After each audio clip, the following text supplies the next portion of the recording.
In the news tonight, a sigh of relief as borders reopen. Police investigate hate speech. And doctors decry vaccine myths.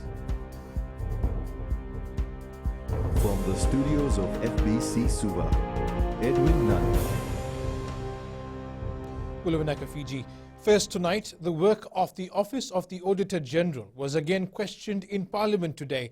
Responding to opposition MP Professor Biman Prasad, Minister for Economy A.S. Syed Qayyum says the Auditor General has not followed procedures in many audits. The NFP leader claims the independence of the Auditor General is being threatened. However, Syed Qayyum made a case for why he has concerns.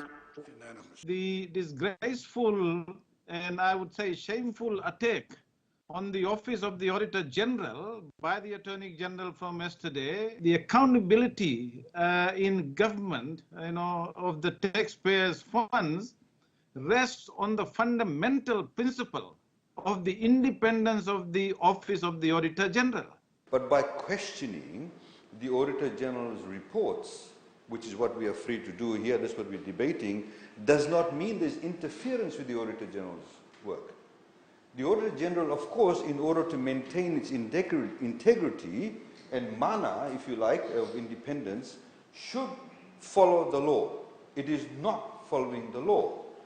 The minister revealed that Auditor General Ajay Nand has refused to hold meetings with government representatives. This Auditor General has decided not to participate in these interviews. He does not come in. He said there is a conflict of interest. When previous Auditor Generals all used to go and meet up with the permanent secretaries, or the permanent secretaries used to go and meet up with the Auditor General. This one has decided not to. Let's not kid ourselves. Let's leave the Auditor General alone. Leave the Office of the Auditor General alone. The minister also claims there is no transparency in the work of the Auditor General's office. But I am questioning the quality of the report. I'm asking Parliament to consider the quality of these reports. And unfortunately, there has been a derogation in the application of the audit rules as set out under the law. And there has been no transparency in that. Questioning the merit. Women's Minister Mediseni Vuniwanga has also raised issues on performance audits without setting out specifications and outcomes. Police officers faced a challenge in trying to enforce physical distancing at the Sawani containment border as people converged at the site for early morning trading. FBC News arrived at the scene to find farmers outside the containment zone rushing to sell their produce and get back home before the curfew. Sanya Nimboilar has more. This containment border turned into a busy trading post early this morning as families, farmers, middlemen and company owners made their exchange. You'll see that we are trying our best to control the crowd. People are calling for that there is no 2-meter distance here. But you have to understand the situations that we are facing. People, they hire a carrier, they hire vehicles to come down.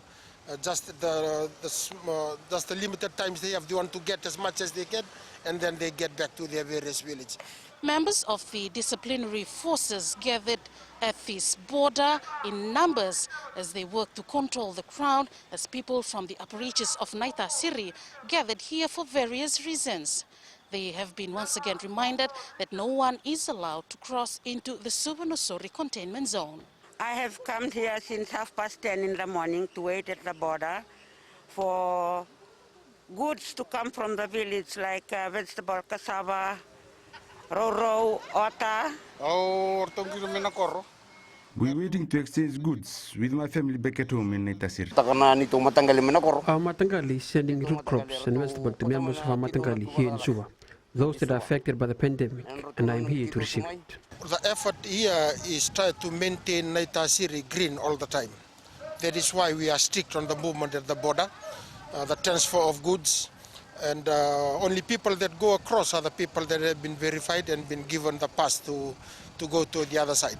Acting Police Commissioner Rusiate Tunrabu says they are mindful that people need to make a living in these trying times, but blatant breaches will not be tolerated. Sainiani Boila, FBC News. Villagers of Mbavu in Momi are grateful that the Nawaii Border on the Nandi end has finally been lifted. The containment border was up for more than a month and villagers had to travel to Singatoka for shopping and other necessities. Felipe Naikaso reports. Mbavu village is just located a few meters away from the Nawaii border, and from today traveling to get essential items will be easier for families here. For us here in Mbavu village, the opening of the border will save us traveling costs, as the fare to Singatoka is $5 while to Nandi town it's $2. The opening of the border will also mean that many villagers can go back to work and provide for their families. Yes, there's a majority here in Mbavu that work in Nandi, but it will also depend on the employer if they will need them to start immediately.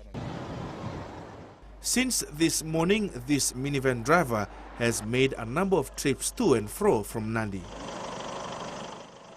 Here it's purple. See, I come here, at least I get nearly 4 passengers from here to town. So at least my half van is covered because we only can cater 50% capacity, like only 8 passengers. The opening of the Nawaii border this morning will greatly assist thousands of Fijians who live around the area, as many work in Nandi or will need to access essential services in the jet-set town. Felipe Naikaso, FBC News. Strict action will be taken against those who put up hate speech that could lead to abhorrence amongst members of the community. The warning comes from the Acting Commissioner of Police, Rusiate Tundravu, following a viral post on social media. Tundravu adds the police force will not allow hate speech and rhetoric to continue and will investigate those involved. The Acting Police Commissioner says people who are posting, commenting, sharing and supporting such posts are not aware of the consequences. We have freedom of expression, but the freedom is limited within the ambit of the law. You can express what you would like to say, but what you say should be supported well and you have evidence in it. But that what you state should not create fear and should not create anxiety amongst the members of the community.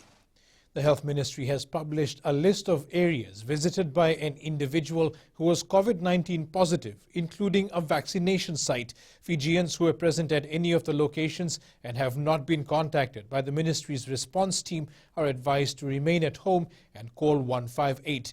On Tuesday, June 1st, anyone who was at the Nandi Civic Centre vaccination site between 8 a.m. and 12 p.m. must stay indoors. It also applies to passengers on minivan LM560 between 12:50 p.m. and 1 p.m. Tuesday, including pickup from bus stop at the Jack's Handicraft store in Nandi town and pickup and drop-offs on the way to the the Lautoka van stand.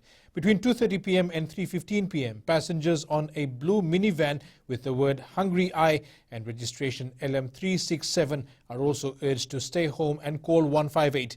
This van also picked up passengers from the Lautoka van stand and dropped them off at Nandi van stand at Lodia Street. Up ahead, Naval base remains locked down and no visitors allowed at PRB flats.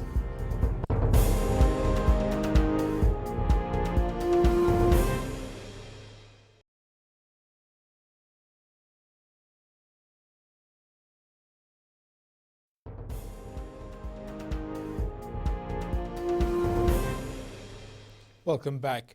$300 million has been spent directly by the government on COVID-19 related assistance. Minister for Economy Ayaz Syed Qayyum says $160 million has been paid out so far in the 2 phases of unemployment benefits through the Fiji National Provident Fund. Ritika Pratap has the details. The government has taken steps to ensure people in various sectors are protected from the economic impacts of the pandemic. Social welfare has not been decreased at all. Free education still continues. Medical services still continues. Civil servants have had not a pay cut. We have additional resources to the police, the health, Water Authority of Fiji, FRA. The TELs and toppers are still continuing. The government has also provided concessional loans for micro, small and medium enterprises, and over $10 million have been paid through the M-Pesa grant. $30 million was disbursed We also have assisted, as highlighted by the Honourable Prime Minister, about $161 million for those in the formal sector, targeted assistance. We're continuing with that. It's over 1 year. People are getting $220 a fortnight. With the launch of the $90 and the $50, Mr. Speaker, sir, we've augmented that to the whole of VT level. The minister says giving people and businesses the right assistance at the right time is crucial. If you are going to give a business money when they have no opportunity to make any sales, what will happen? They don't have any revenue coming in. If they have the potential to generate revenue, then you pump in money. Obviously, it makes a lot of sense. We need to start working, we need to start having businesses up and running so that the economy can get back on its feet slowly. Syed Kayum says $100 million was provided for the health and medical services, which includes the Fiji Police Force, RFMF, and other people who are working in the front line. Ritika Pratap, FBC News. The Republic of the Fiji Military Forces Stanley Brown Naval Base in Wallu Bay remains on lockdown. This was confirmed to FBC News by RFMF Commander Rear Admiral Viliamina Poto following the increasing number of cases linked to the Navy cluster. Sanya Nimboila reports. 75 people have been exposed to COVID-19 as a result of the Navy cluster, forcing the naval base in Wallu Bay to go for total lockdown. That includes also the ships that are out there. We have a naval base in Tongaleu, is still open. That is a separate bubble. And the people that are, Navy people that are providing support from that base in Arapnesvik in Tongaleu. Navy Commander Humphrey Tawaki says with some Navy personnel currently in isolation, as well as their primary contacts, they have their reserves ready if the need arises. It's only a very limited number of naval personnel, and we've got a bunch of personnel that are still at home who make up our reserves, who can be called at any time to attend to any emergent naval issue. We all have a role to play. We mask up, we social distance, and we work according to the COVID protocol that the Minister of Health has been advising all this time. That's the way to tackle this virus, and we should be able to bring it back under control. Commander Naupoto is pleading to every Fijian to move away from the blame game, refocus and support the health ministry in the fight against the virus. Sainiani Boila, FBC News.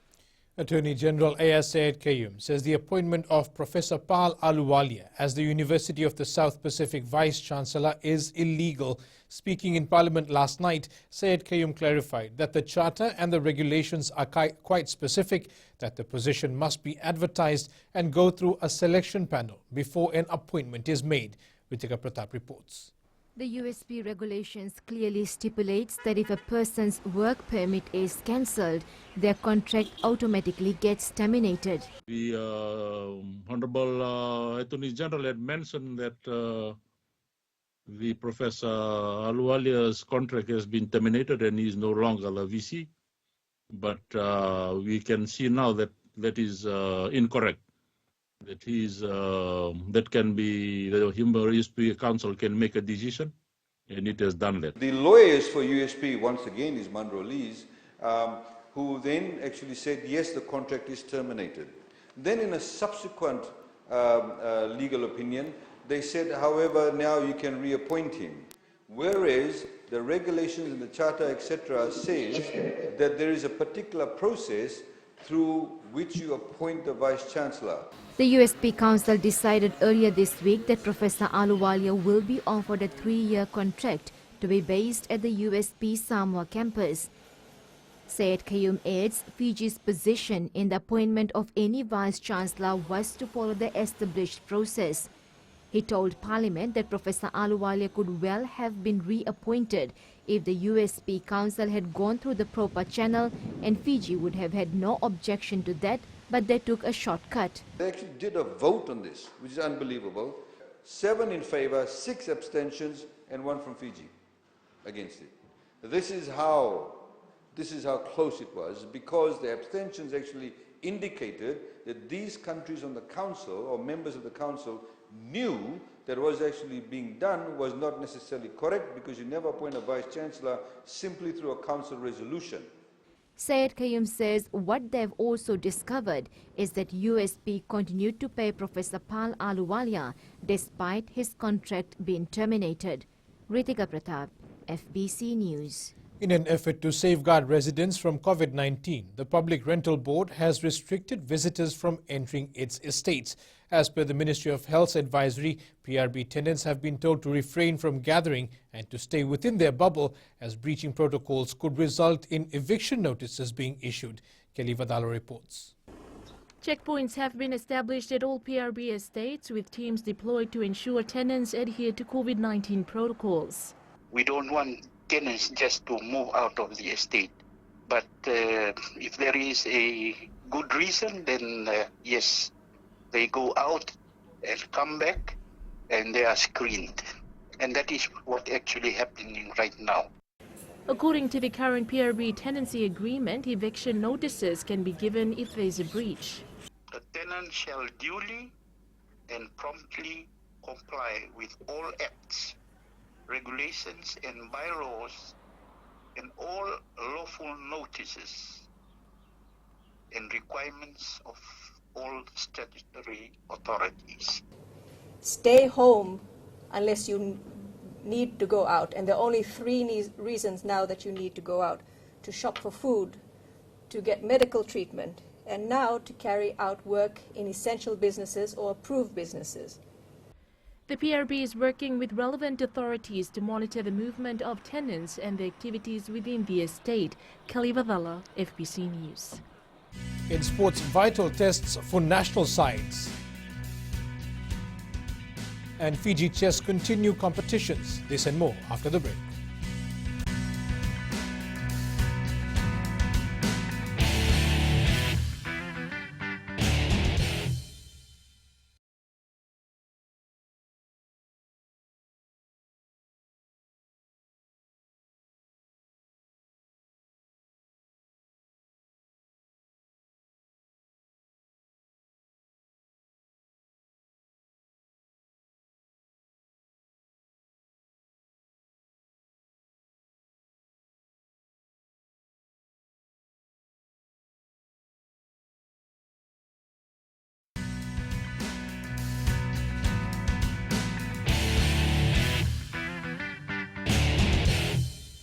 Welcome back. The Fiji Sevens and Fijiana Sevens teams have entered quarantine in Brisbane, Australia.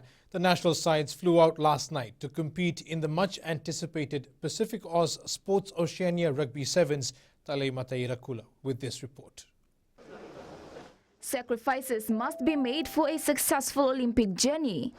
It's been hard because, we've been in lockdown, we've been in isolation, and, it's tough, for the players to miss their families and not be with their families for long. Playing against Australia and New Zealand will show the national sides where they stand against world-class teams. What I'm looking for is a measure for us, not necessarily what Australia and New Zealand are doing. How are we progressing? What are we doing? What do we need to work on coming out of that tournament? It's going to be a tough tournament. We don't know where we're at this point in time. The tournament will give the players a feel of the Olympic Games. It will provide the players the same format, the same timings as they'll be getting at the Olympics in Japan. The Oceania Sevens tournament will be held from the 25th to the 27th of this month in Townsville, Australia. Talima Terkula, FBC Sports. The Fiji Football Association is revising its calendar for the season as situations surrounding the pandemic prolong. The association is planning an August start date, but this will all depend on how soon restrictions are eased. Chief Executive Mohammed Yusuf says the association is considering the best possible scenario. We want to plot how much competition and things we can complete by end of November. So we're still in the midst of doing it. So we are revising that, revising our budgets, and see how much we can sustain and all that. And the Fiji Chess is one sport that is not entirely affected by the COVID-19 pandemic. The sport had gone online since last season and has continued to do so this year. Apart from being limited from face-to-face interaction, events are happening as scheduled. Players in Fiji are very much active on chess.com, where we have opportunities to play with international opponents probably any time of the day. Apart from that, we are still playing in the Global Chess League, where there are about 126 international teams playing, including Fiji. The Blues are 1 point clear at the top of the Super Rugby Trans-Tasman standings after an impressive win against the Reds last night. The Auckland side was able to hold off a Reds comeback in the second spell but missed out on a bonus point win.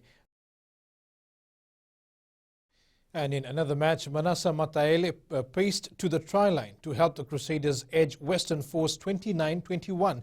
Here, the West Tigers handed the Panthers its first loss of the season, clawing them 26-6. Fans witnessed a hostile night of football.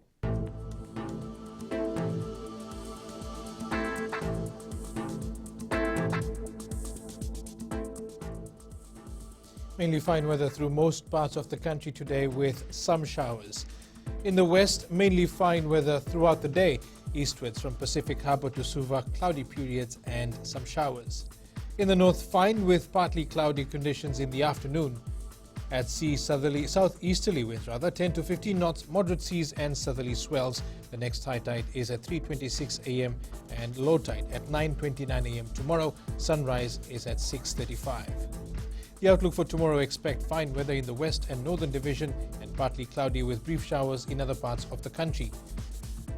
For Monday, expect partly cloudy conditions and brief showers over the southern parts of Viti Levu. And recapping our main stories: Auditor General not following the law, says Attorney General. A sigh of relief as borders open in the west and police investigate hate speech. And for these stories and others, you can tune in daily to our sister radio station, Gold FM. To our poll question this week, we are asking, are you ready for the opening of businesses to help support the Fijian economy?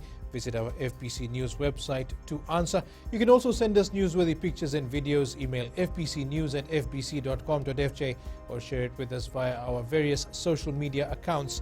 That is, and you can also download our FBC app to keep up to date with the very latest in news and sports and listen to our 6 radio stations live. That's your news this evening. I'll see you again tomorrow. Until then, stay safe. Modemanda.